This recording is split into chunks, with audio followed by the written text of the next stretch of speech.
Hi everyone, welcome to the Stitches in STEM YouTube channel.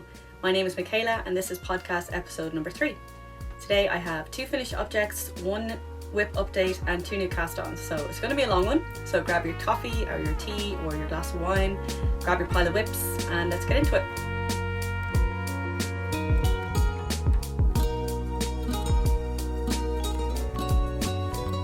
So first off, I want to say a huge thank you for all of the support on my videos so far.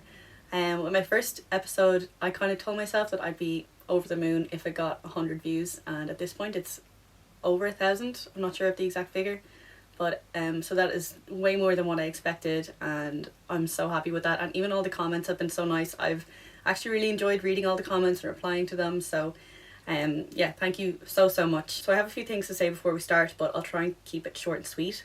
If you saw my last episode, you'll know that I was away. It was actually really sunny. We were just interrailing around Europe, and the weather was so nice. But I do have fake tan on now because I love getting a natural tan, but I prefer protecting my skin more. So I was wearing a factor 50 the whole time, and I came back looking like a milk bottle, and I was like, I'd love to have a bit of a colour to at least look like I was on holidays. So I put on some fake tan. So if I look different, that's why. But yeah, I recorded my last episode before I left, and I actually scheduled it to upload while I was away. So it's been nearly a month since I last recorded, so I have a lot to get through. To be honest, I'm surprised at how much I actually have, because the first week of the trip I was very unwell, and I don't usually get sick, and when I do, the symptoms are never, debilitating. I feel like I can still kind of go about my day as normal whenever I'm sick, but whatever I had at the start of my trip just floored me. I don't know if it was a bad bout of something particular, or if this is just what happens when you get sick when you're pushing 30. I don't know. It actually started when I recorded my last episode, and I thought it was because of, I just put it down to, the trip being the next day, and I kind of had that on my mind, and I still needed to pack. But yeah, looking back now, it was definitely the start of whatever this was. And yeah, so I still got to do my sightseeing, I still got to enjoy the trip, but basically whenever we had any downtime, which is when I would be knitting normally, I actually just wanted to sleep. So like all the trains that we took and things, I just wanted to sleep all the time. So I didn't pick up my needles for the first few days of the trip, but after like 5 or 6 days, the major symptoms passed and I was able to pick up my needles and all was right in the world again. On my trip, I also went to some lovely yarn shops and I got some nice locally hand-dyed yarn, so I thought I would talk a little bit about that at the end. As well as share a little bit about my trip, but not too much because I know this is a knitting channel. And the last thing I want to say, it's kind of off topic, but it comes to mind when I'm showcasing how much I've knitted in the last month. I'm guilty of comparing myself to other people on social media and wondering how they knit so much so fast. I just want to say that in this episode, whether or not this is considered a lot for you, it's definitely a lot for me. It's not normal. I am currently off work for like 5 weeks, so including my 3-week trip, and I start back work in a short while. So I have a lot of downtime, a lot of time to knit, and yeah, my output is usually not this high. So with all of that out the way, let's get started with my first finished object, which is also what I'm wearing, and this is my tee number 1 by My Favorite Things Knitwear.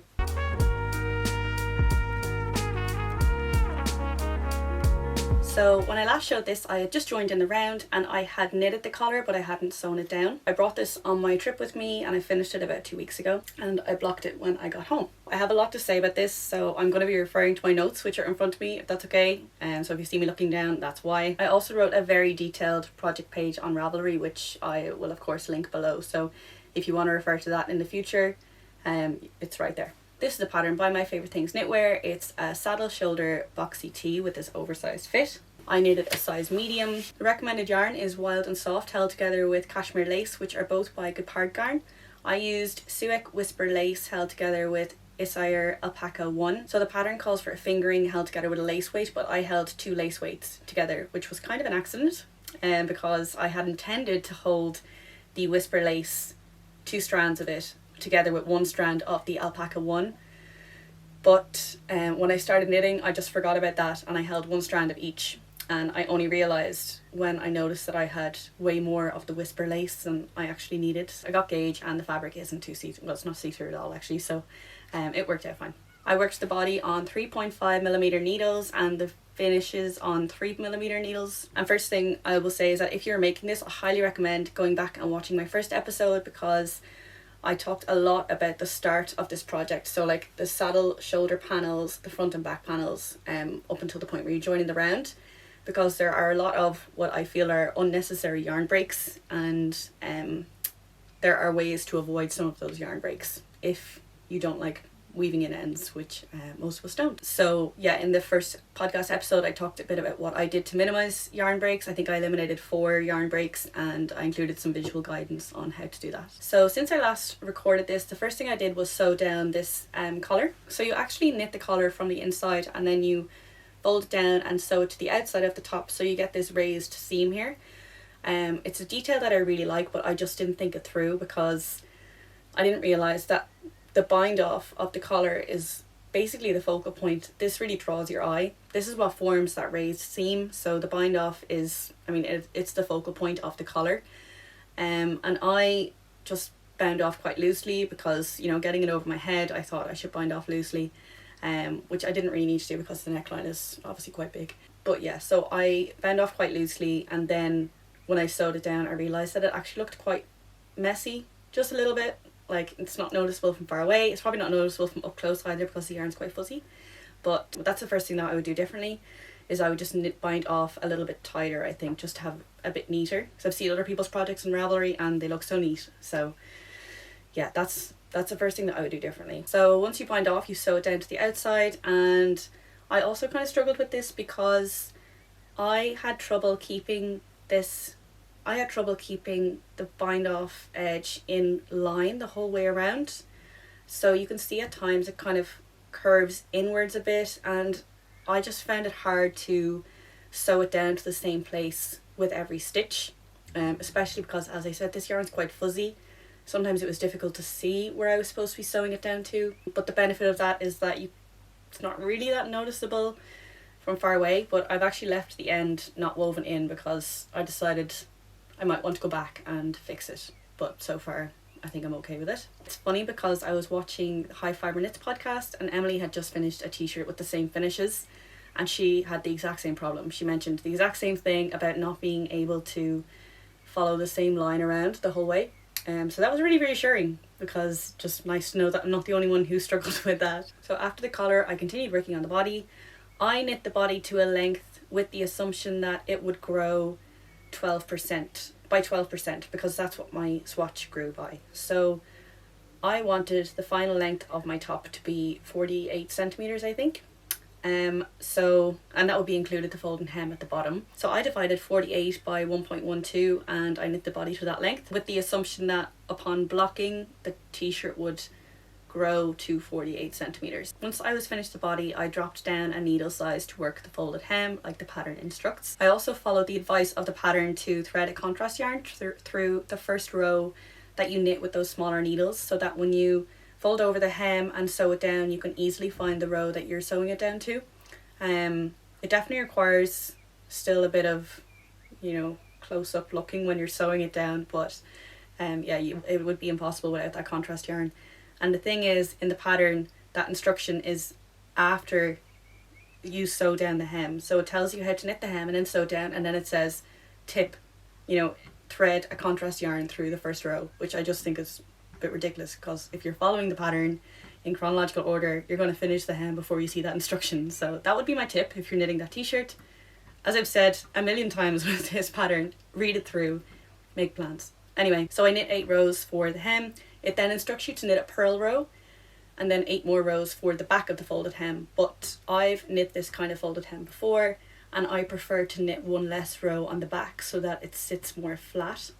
Some people actually go down a needle size just for the back. So you would knit 8 rows for the front, then do your purl row, drop down a needle size, and then do 8 rows for the back, and then you fold it over. But this is just the way that I do it. I just do one less row and it gives the same kind of effect.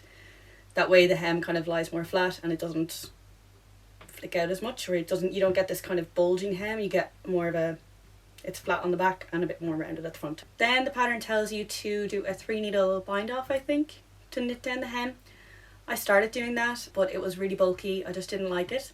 And I've done like I said with the folded hem that I've done before, I sewed it down using it's a method similar to grafting. So you don't bind off your stitches first. You keep stitches on the needle, you like knit the first stitch on the needle, take it off, purl the next stitch, leave it on, and then you basically kind of duplicate stitch through the purl bump on the row that you're knitting it to. I'm probably not explaining it very well, but I've linked the tutorial in my Ravelry project page. If you're ever doing a folded hem, I definitely recommend it. It's a great method. It's tedious, but the effect is really nice. I will say, and this was going to be the case no matter what method I used, this was so tedious. Sewing down that hem was the point when I thought I am never making this project again. It was so tedious. I didn't time myself, but it took about, I don't know, I'd say it took about 6 hours in total. I'm not exaggerating. Because every stitch requires 4 motions with the needle, and I think doing the method that the pattern called for would have been the same amount of work, because it's tricky to see the stitch on the back of your project that you're sewing it into. Or maybe it wouldn't have been as much work, but still a lot of work. I just had to like bribe myself and tell myself, you know, if you do 40 stitches, you can work on your other projects, and I got it done eventually. And it's worth it. And then afterwards I was like, this is fine, I'll definitely make it again. So I have a love-hate relationship with this pattern. So following the body, I moved on to the sleeves. And this is a set-in sleeve with German short row shaping, which I've never done a sleeve like that before, so I was excited to try it. So the pattern instructs you to start from the bottom and pick up your stitches the whole way around the sleeve. And then it tells you to break the yarn, and then you rejoin at near the point where the saddle panel is, and then you start working back and forth through your German short rows. So I was a bit confused because I just didn't understand why you would join your yarn at the bottom to break it and rejoin again at the top. I kind of wondered why you can't join here at the top at the saddle panel and then pick up your stitches, so that when you have to start working back and forth you're already in the right position and you don't need to break your yarn. Maybe a more experienced knitter would know why that's the case. Is there some reason for it? I'm curious. If you think you might know, I'd love to hear your thoughts, because it just seemed a bit unnecessary for me. I ended up just sticking to the pattern in case there was some reason for it, and actually it meant that I could pull those 2 yarn tails to close my pickup row, which was a little bit loose. So yeah, I was really trying to see the positives in having 2 extra yarn tails to weave in. So like the body, I worked the sleeves to allow for 12% growth, so I think I knit them to about 13 centimeters, assuming they would grow to 15 centimeters. And then I repeated the hem instructions. So I went down in needle size, I knit 8 rows, knit the purled a row, knit 7 rows, and then sewed it down. Actually, sewing down the sleeve hem was much quicker than the body. I mean, obviously because it's a smaller circumference, but it shocked me just how quick it was, because I wasn't looking forward to doing it again after doing it for the body, but it took less than an hour to do the sleeve, so super quick. So yeah, I wove in the ends and I packed it away in my suitcase to block when I got home. So I blocked it in lukewarm water with a bit of wool wash, and I laid it flat to dry. I didn't stretch it, but I just pinned it down to make sure the hems lay flat. It didn't grow much in width, and it did stretch in length, actually just as I predicted, so I was really proud of myself, my swatching and my measuring abilities. It grew to about 48 centimeters. I'm really happy with the length. So I made a size medium. I am overall quite happy with the fit. The length and the width are great. The neckline I think is too big, so especially when I compare it to the sample photos. It's more obvious at the back. Drops down quite low there. Not ideal, but not a huge problem. I also just want a bit more coverage here. Like I feel it just feels a bit chilly. I want some coverage here. So I will probably put some elastic through this. I don't expect it to make the world of a difference, but it will hopefully make a little bit of a difference. But I'm also wondering if I should have sized down. I like the fit of, you know, the width. Obviously the length would be adjustable even if I sized down. So yeah, if I made it again I probably would size down, just for the sake of this neckline here. So my thoughts on the yarn, first of all, this is a new combination to me. It's wool, silk, alpaca. Overall it's very lightweight, but still quite warm. I can actually feel the warmth right now as I wear it. It's definitely not a summer knit, it's more spring or autumn, like the weather we're having right now. It's perfect. I thought it would be a bit cooler because it is like a bit of a loose gauge, not like the pattern isn't a loose gauge, but my particular yarn combination was quite open. Like it's almost see-through. It's not see-through, but like if I put my hand right behind it, you can see it. As I said, it grew as I expected with blocking, which was a really nice boost of confidence for my blocking and measuring abilities. I think what I love most about the fabric is how much it transformed after blocking. So before blocking it was stiff and dense, and it felt a bit rubbery, which sounds really weird, but maybe it had some kind of residue or something on it. And I also tried it on after I finished it before blocking, and it was quite itchy against my chest and my upper back. So I was a bit worried about that because I chose alpaca because I had an itchy mohair experience before, and I was looking for a mohair alternative. So I tried the alpaca, and when I felt it itch, I just got a bit concerned. But after blocking, I'm blown away because there is no itch factor whatsoever. It feels great on my skin. It's really lightweight, really drapey. I actually really love this yarn combination, and I think I would actually like to make a jumper holding the whisper lace double with one strand of the alpaca. I think it would make a really nice fabric for a jumper, so I'm going to add that to my mental list of things to try. As for the pattern, I've already mentioned, I think I have a love-hate relationship with it. I went to so many extremes of I'm never knitting this again, or I want 7 of these. I love the finished object. It's one of my favourite things I've ever knit. The process was a bit tedious at times, but when I think about it, it was no more tedious than like other things that I've knit. It's not the most tedious thing I've ever knit. It's not the most frustrating thing to knit. I do think that going into the pattern blind, you're going to have a hard time. I think you need to prepare yourself for this pattern. I think you need to read through it, take notes, read through other people's Ravelry project pages, watch podcasts about it. Self-plug. But yeah, seriously, I think it will make your life a lot easier. It's an enjoyable knit, but it will be a lot easier to enjoy if you are prepared going into it.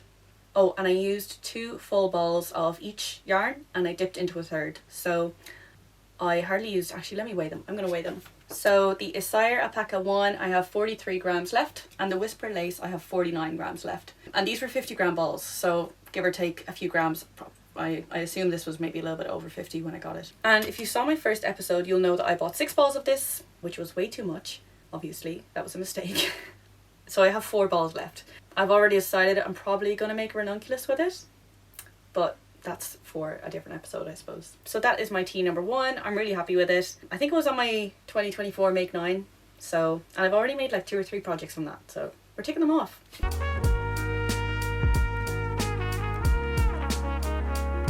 My next finished object is the Summer Camp Socks, which is a free pattern by Jill Zielinski. This is a cuff down all over rib sock with these stripes on the leg.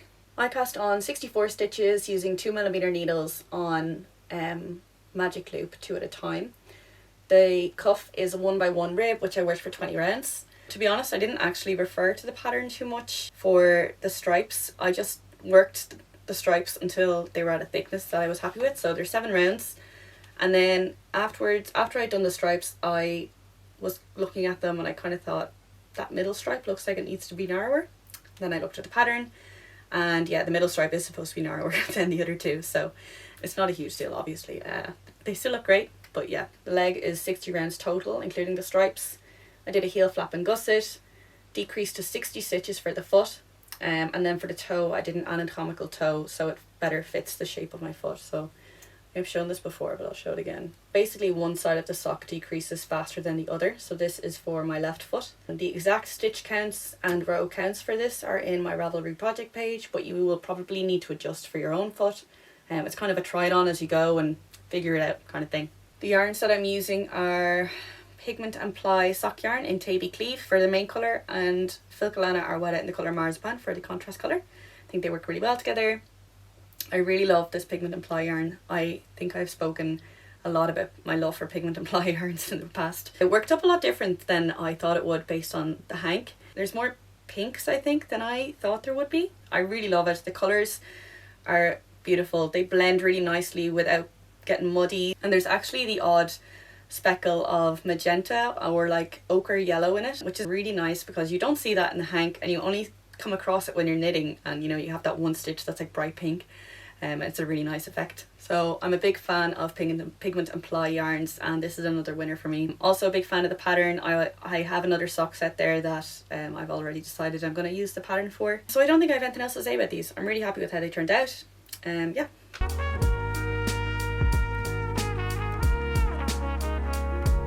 Okay, so moving on to whips. I have one whip update that I've shown before, and it is my Evermore Sweater by Kerchief. This is a stash busting project because I had 6 skeins of this Diablo multi-yarn from Hobby, which is a mohair acrylic polyamide blend. I think it's like 30 or 40% of each. It's a bulky weight yarn and the pattern is for iron weight. However, I did get gauge on 6mm needles. The pattern is a V-neck raglan with lace detailing on the sleeves and along the hem, but I'm just doing plain stockinette all over. When I last showed this, I was still working on the raglan. I hadn't joined in the round. So obviously since then I've joined in the round, and I basically finished the body, but I haven't bound off. So when I last showed this, I had used 1 ball of yarn, and I brought it on my trip along with 2 other balls of yarn, so I didn't bring all 6 balls with me, and I used up the 2 while I was there working on the body. So then I packed it away. I got home, I added a 4th ball, and that's where the body is. That's about to fall out. Don't want that happening. I've also picked up the sleeve stitches with the 5th ball, but I want to pick up the other sleeve with the 6th ball, and I want to work the sleeves 2 at a time because it will go faster for me, and I'm not enjoying this project. I'm just not. There's nothing wrong with the pattern. I like the pattern. I hate the yarn. I hate working with this yarn. I like the feel of the finished fabric. The big needles make it really hard on my hands, and the yarn like sticks to itself, so when I'm inserting my needle into a stitch, I can't actually get the needle the full way in. I can only get the tip in because the stitch doesn't like open up enough to stick the needle in, if that makes sense. So I can sit there and I can try and force it open and then stick the needle in, but like that takes time and it takes energy, and I think it also messes with my gauge and I end up with wonky stitches. So yeah, it doesn't flow. It's not flowing very nicely. It's just plain stockinette. I should just be able to, you know, do it with my eyes closed. Anyway, I do not have the full yarn requirements that the pattern calls for. I knew that going into it. I think it calls for 590 meters and I have like 540. So I anticipate that I'll be playing yarn chicken, especially because I have 2 balls left to do 2 sleeves. I don't know if that's going to be enough, but I'm going to see how much I can get done with the sleeves. And if I get them nearly finished and I only need a little bit more yarn, I'm going to undo the body, which is why I haven't bound it off. And I'll just use that yarn to finish the sleeves, because I would rather have full length sleeves and a slightly cropped body than a full length body and sleeves that are too short. I just think it's more important to have sleeves the right length than it is to have the body the right length. If it turns out that I need to take a considerable amount off the body to finish the sleeves, like so much that it would make the body look a bit ridiculously cropped, I will just allow myself to buy another ball of yarn. I know it's a stash busting project, but that means I'll still have like 5 balls, which is 250 grams out, because these are 50 gram balls, out of my stash rather than 6 balls. It's still a winning situation, I think. As for the pattern, it's very clear, very straightforward, no complaints. I do think it's one of her older patterns. I've made the Harlow V-neck, which I think came out last year. It's just, there's definitely a difference in the level, in like how professional it looks, but in terms of clarity and ease of following, it's the same. So it is easy to follow. There's no issues with it whatsoever. Actually, there is an issue. It's not size inclusive. It only goes up to a 2XL, which I think is a 55 inch. No, the final garment is 55 inch bust circumference, but that's to allow for about like 6 inches of positive ease. So it's really only catering to people with bust up to 49 inches, I think. So I'm making a size medium, which should give me about 5 inches or 12 centimeters of positive ease, and I'll just try it on. Yeah, and there. I am concerned. The ease, oh, I dropped a ton of stitches. So the ease around the body is fine. Sorry, I'm just picking up the stitches that I dropped. But the neckline is obviously an issue. I don't know if you can tell because I have this t-shirt on underneath. I don't know if you can tell just how far down it is, but like it's quite far. I don't know if it's going to be too big. So I haven't finished the neckline. Obviously I need to pick up the stitches, and I think it's an I-cord bind off. So maybe that will fix it. I'm very much trusting the process right now. But if that doesn't fix it, I'm quite happy to give this away. I have no emotional connection to this yarn, to this pattern. I have an emotional connection to getting rid of my stash. So as long as I do that, I feel like I've achieved what I wanted to with this pattern. If you're wondering why it's taking me so long, it's because I dropped the stitches off the tried on tubing. So I'm trying to weave it through. That's not going to work. I'm trying to weave the cord through the stitches, which is obviously a lot harder than doing it with a needle. Okay, that's done. But watch me drop all the stitches again when I take it off. So that's all I have to say about that. As I said, I'm not loving it. It feels like a bit of a chore, but I'm excited to clear some space in my stash. That's my main goal. And on the big needles, it does work up very fast, so it's not something that I feel like I have weeks of work ahead of me. I do think that if I put my mind to it, I can get it done within a week, along with my other, working on my other whips at the same time. So it's really not that bad. I just don't like working with the yarn, really. I think I'll have it finished soon, as long as I don't have to order another ball of yarn and wait for it to come in which case it might still be another whip for next episode, but we'll see.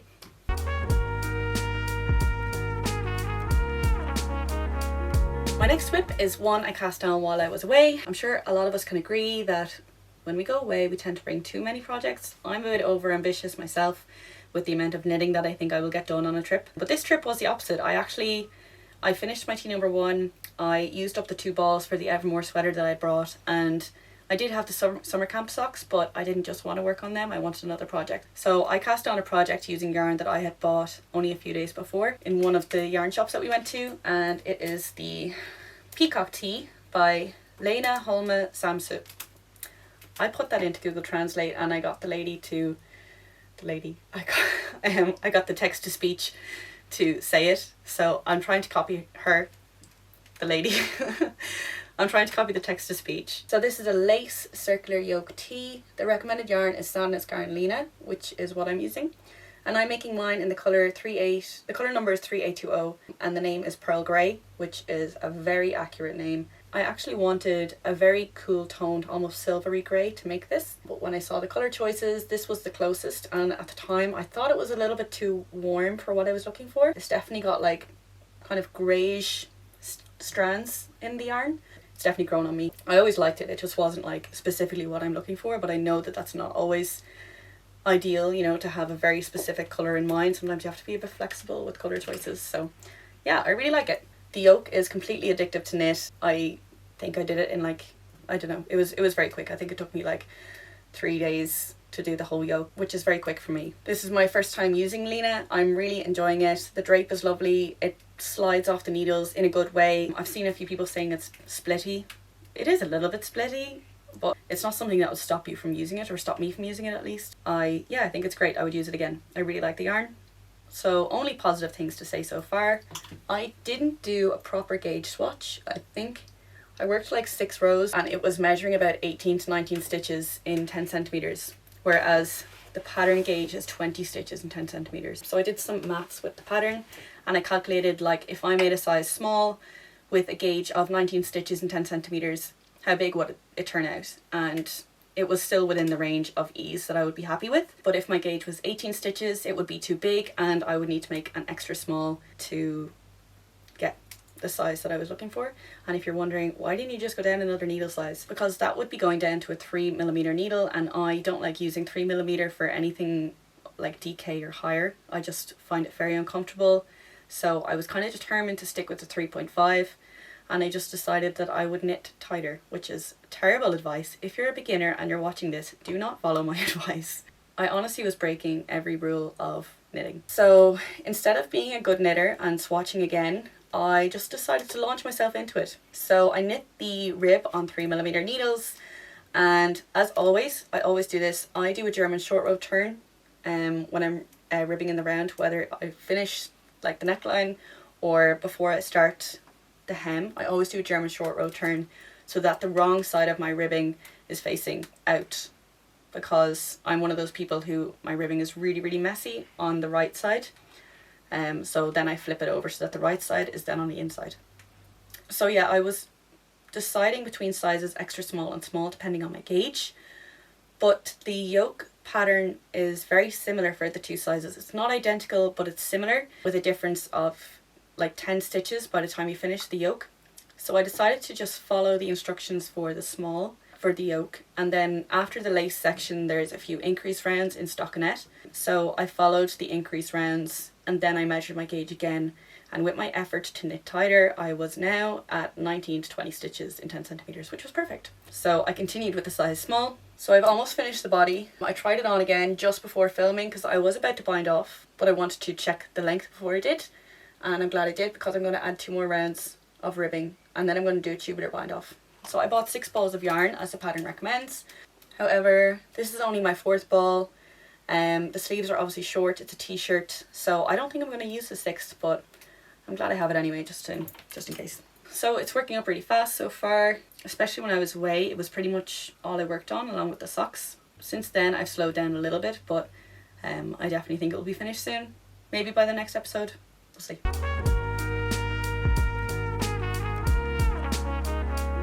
My last whip is the Penelope Kerchief. I've wanted to make this since I saw Emily from High Fibre Knits make it last year. It's a lace DK bandana, really beautiful lace. I was very excited to make it. And it's another stash busting project for me, so I mentioned it in my spring stash busting video. I'm using Hobby Rainbow Bamboo in the colour bronze. I actually thought this was fingering weight, so when I first started making this I cast on holding 2 strands of this on a 4mm needle. Very quickly realised that it was too dense and too stiff and I was doing something wrong. Checked the label and I realised it's actually sport weight, so I frogged it. I started it again still on 4mm needles, but it was too drapey, so I frogged it again, and then I went down a needle size and I started working it up on 3.5mm needles. The drape was really nice. Finally onto a winner. I made a little bit of progress, and then I realised that I was reading the lace charts wrong. So it is lace knit flat, there's lace in every row, including the wrong side rows.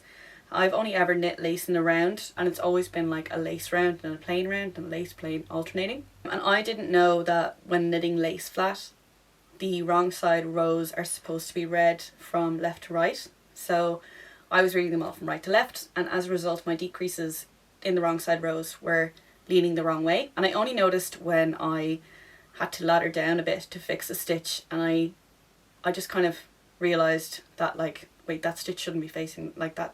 I looked at the chart and I looked at my knitting and I realised that there was a discrepancy there. And I started to look for my mistakes in the lace. And I actually think it was the kind of mistake that would be noticeable, and not in the sense of like the individual stitches, like someone pointing out, oh, that should have been a purl 2 together. I think the overall flow of the motif was off. So I actually put it down for a bit and I decided whether or not I wanted to frog it or keep going. And if I kept going, do I keep intentionally knitting it wrong? Or do I just start knitting it correctly and risk having like a jarring line where I'd obviously started knitting it correctly? Both are terrible ideas, but that's what I thought in my initial panic. And then I realised that it was actually only a morning's work. So just to suck it up, frog it and start again. So that's what I did. So I only cast on again last night and I've already caught up to where I'd frogged. So it's not a big deal. So yeah, I'm really excited to finish this and wear it. The yarn is lovely. I used it to make a summer cami last year. It was lace as well, actually. It's a really nice drape. It's incredibly soft to work with. I love, like, it just feels nice in your hands. The only thing I would say is that it's very slippy. So if you're working with it, I definitely recommend storing it in like a yarn cozy or a sock, because otherwise it will like fall off itself in the ball. Like a small cake like this is fine, but the full size ball, it will fall apart and get tangled and it'll be a mess. So I definitely recommend storing it in some kind of cozy or something just to keep it all together.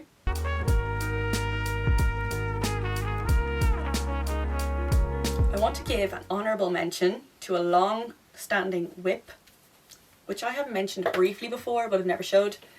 This is my Excavation Blanket, which is a free pattern, and mine is very much a stash busting project using all of my sport weight cotton yarns from they're all from Hobby, the Rainbow Cotton 86. I started this last May and I worked on it consistently May, June, July, and then I stopped and I picked it up again in December.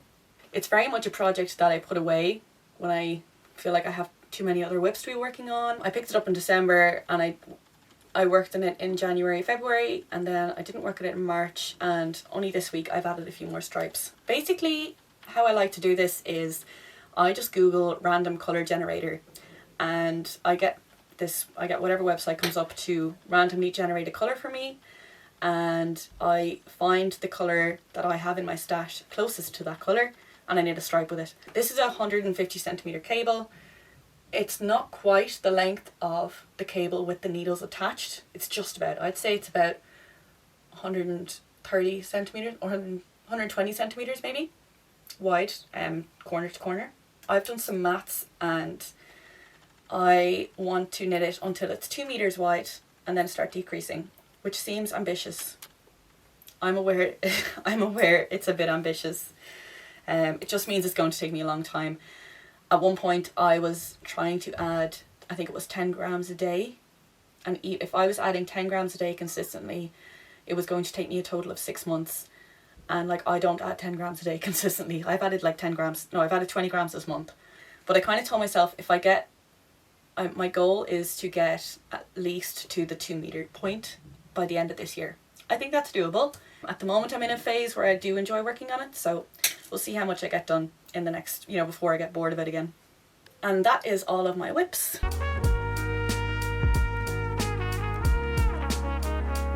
As I mentioned, I wanted to talk a little bit about my travels, but not a lot, because I know this is a knitting channel first and foremost, but if you have any questions about any of the countries that I went to, just leave them below. I'll definitely answer them. I love talking about traveling. Very briefly, I also want to mention something that I picked up just before my trip. So I wanted to treat myself, but I knew I was going to be buying yarn on my trip, so I decided to get a book instead. So this is Paddy Lyon's Knitting Bag of Tricks. I can't remember where I heard of this, but I think I've seen it around a few times, and I just saw it in my local yarn shop, so I picked it up. I've only read like 5 pages, so I don't have much to say about it yet, but it seems promising. I'm really excited to read it. I kind of flicked through some of the captions and I see things like picking up dropped cast on stitches, or adjusting sweater size and different types of sweater constructions and things. So I'm excited to read this. I feel like I'll learn a lot from it. So this time last year I took a notion that I wanted to visit 30 countries before I turned 30. I turned 30 January 2025, next January. So at the time I had visited 19 countries, and I was thinking probably not possible to get 30 in like a year and a half, but I just decided to see how it goes. And I got like 4 more last year. I got like some weekend breaks to countries in Europe that I haven't been to. So by February this year I was up to like 23 countries, and then to get up to 30, me and my boyfriend planned an interrailing trip around Europe. So if you're not familiar with interrailing, it's basically just travelling by train around Europe.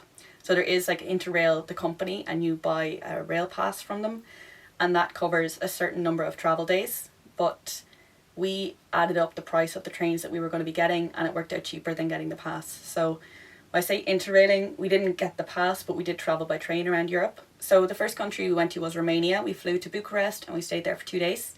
And then we got a train to Brasov, which is also in Romania. And we saw Castle Bran, which is apparently the inspiration for Dracula's castle in the Bram Stoker novel.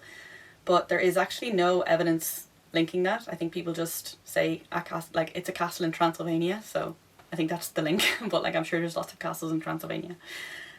Either way, it's a lovely castle. We did visit the castle and it was very nice. Then we got a sleeper train from Brasov to Budapest, and I will say I'm glad I did the sleeper train. I think it's a necessary part of the interrailing experience, but I will never ever ever do it again. You'd have to pay me a significant amount of money to do it again. I just got such a bad sleep. I kind of thought the train would be soothing.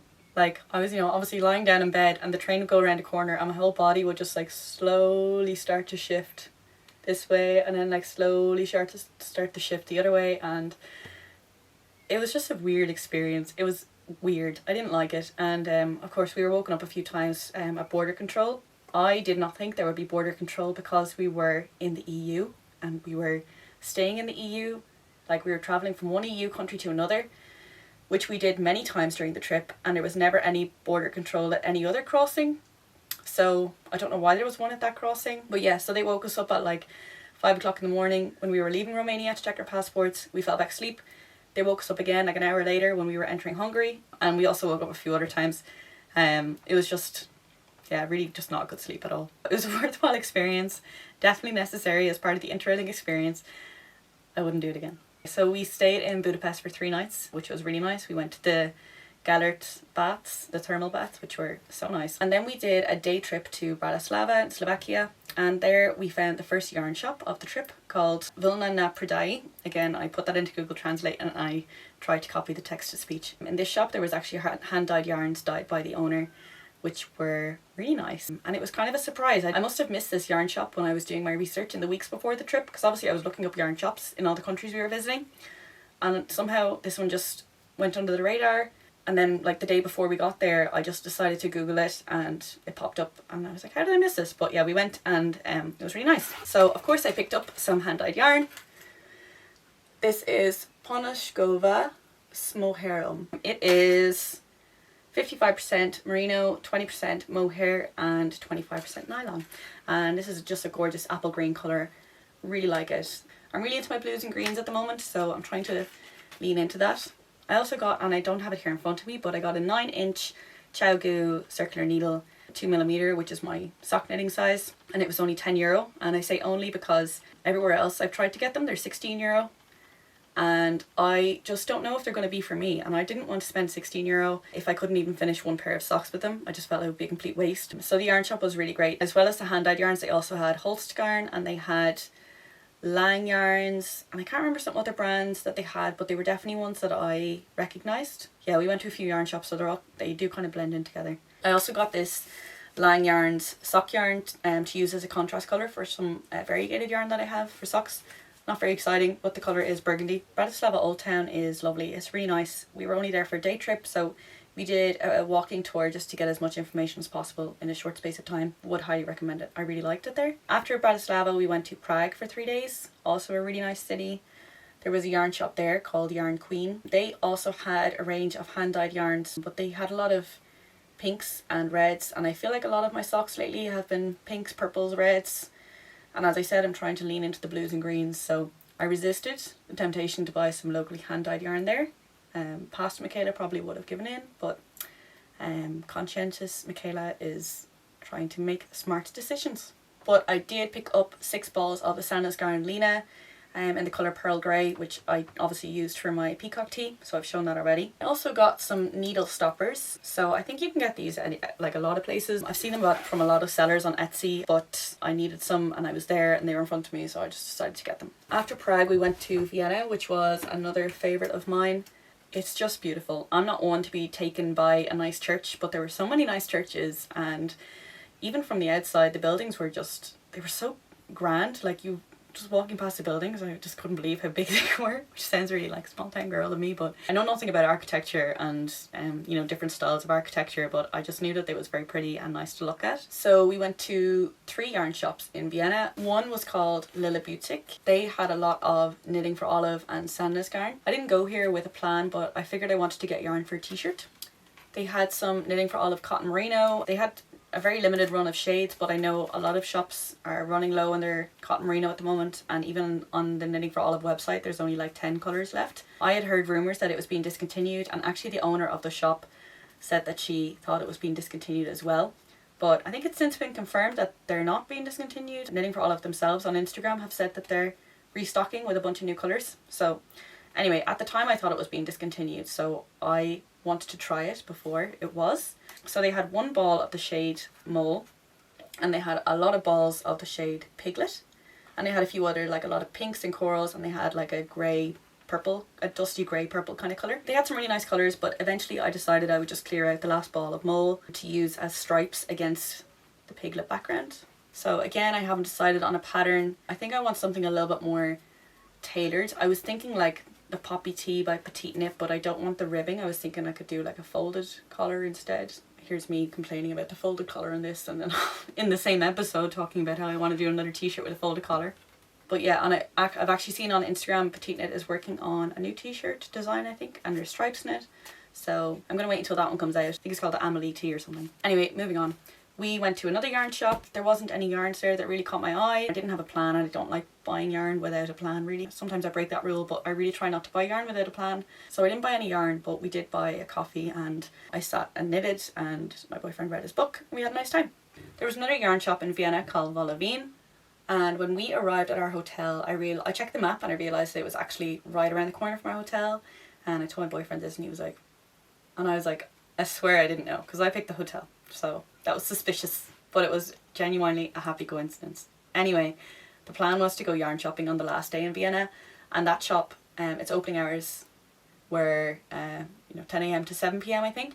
So we were doing some sightseeing, and we decided to leave the yarn shop until last because we were on the other side of the city and we were just doing some stuff over there. So we rocked up to the yarn shop just after like 5 o'clock, and there was a sign on the door saying that that particular day they were closing at 5. So we had just missed them by like 20 minutes. But you know what? I was actually okay with it. I was like, four yarn shops in a trip. I think that's pretty good going. I'm happy with that. And we were leaving at like 10:30 the next morning, so I didn't think I'd be able to go. But my boyfriend suggested that we go at like 10, because they did open at 10, and he was like, we can go for 15 minutes. It was literally right around the corner from the hotel. So we went for like 15 minutes, and I'm really glad I did, because I got this skein of hand-dyed yarn. This is 80% merino, 20% nylon, and it's like this blue-green colour. Colour number is 1046. I think this colour is absolutely stunning. It has this really nice shift to it. Like the individual strands seem to change a bit when I move it. It looks like it's quite loosely spun. It doesn't feel like a standard merino nylon. It feels a little bit more rustic, not as smooth, slippery, soft. So I'm really looking forward to working with this. So after Vienna, we went to Lake Bled in Slovenia. At this point we had done a lot of sightseeing. Like, this was after 2 weeks of a lot of walking. We got a lot of steps in, so we just wanted to relax at Lake Bled. And first of all, it's absolutely stunning there. Like, the colours are just beautiful. It's like something out of a magazine. Everything looks like it's through a filter. The colour of the water is like nothing I've ever seen before. It was just so nice, and for the most part we had a very relaxing time there. We did rent bikes and we cycled around the lake, but like, we took our time. Another day we rented a boat and we rode out to the island in the middle of the lake. And otherwise we just like sat on the balcony overlooking the lake in the sun and enjoyed our lives. It was great. It was really nice. Finally, we went to Croatia. So first we went to Zagreb for a day, and then we went to Dubrovnik for I think 4 nights. And we pretty much spent all of our time in the old town. Again, at that point it was near the end of our trip, so we just very much wanted to relax. We had a coffee in the sun. I went swimming in the sea. We obviously visited the filming spots for Game of Thrones. If you don't know, Game of Thrones was filmed in Dubrovnik. Or like the King's Landing scenes were filmed there. So that was pretty cool. And finally, for my 30th country, we did a day trip to Montenegro. So we got a bus from Dubrovnik to Kotor in Montenegro. It's like a 2-hour bus, it should be a 2-hour bus, but you go through customs because you're leaving the EU to go to Montenegro. And this is the only part of the trip that I would do differently, because I kind of assumed that you would be able to get an early bus, an early bus to Montenegro and a late bus back, so that you would have the whole day there. But whatever way the bus times worked out, we were only going to have 5 hours in Montenegro, assuming that border control went smoothly and quickly. And for the most part it kind of did, but we were stopped for a little while. Ultimately we only had 4 hours in Kotor, and in total we spent 6 hours on the bus, so 3 hours over, 3 hours back. So when I put it that way, it just wasn't worth it. It wasn't worth sitting on a bus for 6 hours to only be there for 4 hours. It was a really lovely place. I shared on my story about they have a really large population of stray cats, and there's actually like an automatic cat food dispenser in one of the squares in the town, and there's also a charity that spays and neuters the stray cats to control the population. Like, it's just, I'm not a cat person, but I think that made me a cat person, so it was cute. I really liked it. Anyway, if I did it again, or if I could go back and change it, I would definitely do an overnight stay in Kotor. It just wasn't worth all that time on the bus and border control, because you do border control leaving Croatia and border control again when you enter Montenegro. So in each bus journey there was 2 border controls where you all had to get off the bus, show your passport, and so yeah, that's the only thing that I would do differently. So that was my trip. It was amazing. I really miss it. I'm not ready to be home. I'm just looking at the grey clouds outside in front of me.